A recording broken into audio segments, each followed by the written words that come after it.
নববর্ষের আনন্দের আগে হাইলাকান্দি জেলায় নেমে এলো শোকের ছায়া।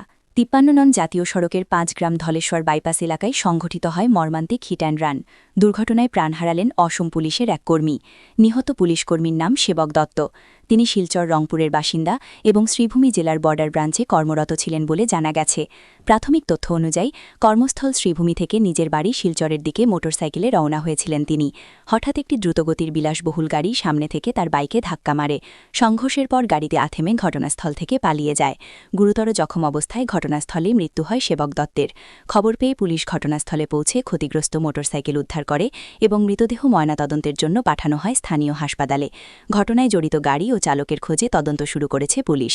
উৎসবের সময় যখন পুলিশ, আবগারি বিভাগ ও পরিবহন বিভাগ সড়ক দুর্ঘটনার কবল থেকে মানুষকে রক্ষা করার পাশাপাশি সচেতনতা গড়ে তোলার প্রয়াস চালাচ্ছেন, ঠিক তখনই বেপরোয়া গাড়ি চালানোর ফলে একজন পুলিশকর্মীর মৃত্যুকে ঘিরে ফের একবার সড়ক নিরাপত্তা নিয়েও তো বড় প্রশ্ন।